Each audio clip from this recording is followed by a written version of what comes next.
नमस्कार दोस्तों, आज मैं आपको पितृपक्ष की एक पौराणिक कथा सुनाने जा रही हूँ।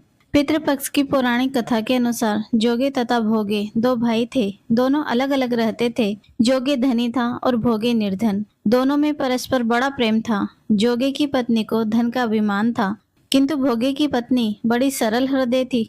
पितृपक्ष आने पर जोगे की पत्नी ने उससे पितरों का श्राद्ध करने के लिए कहा, तो जोगे उसे व्यर्थ का कार्य समझकर टालने की चेष्टा करने लगा। किंतु उसकी पत्नी समझती थी कि यदि ऐसा नहीं करेंगे तो लोग बातें बनाएंगे।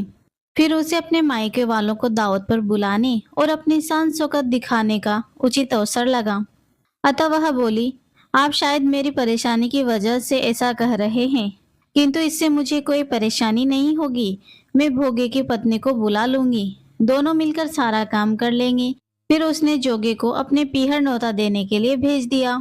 दूसरे दिन उसके बुलाने पर भोगे की पत्नी सुबह सवेरे आकर काम में जुट गई। उसने रसोई तैयार की, अनेक पकवान बनाए, फिर सभी काम निपटाकर अपने घर आ गई। आखिर उसे भी तो पितरों का श्राद्ध तर्पण करना था।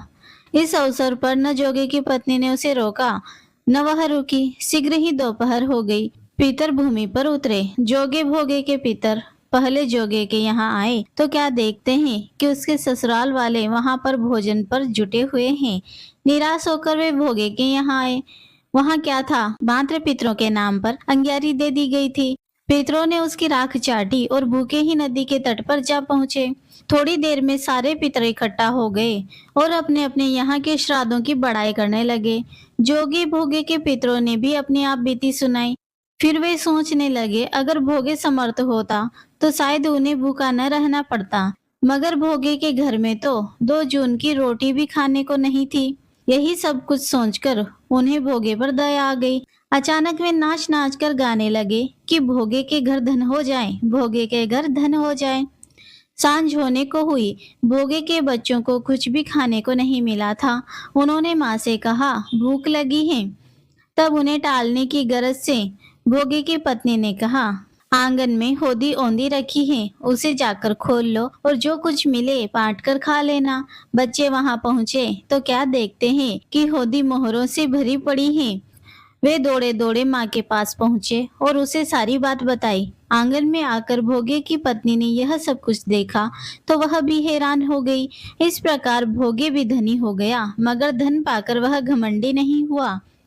दूसरे साल का पितृपक्ष आया।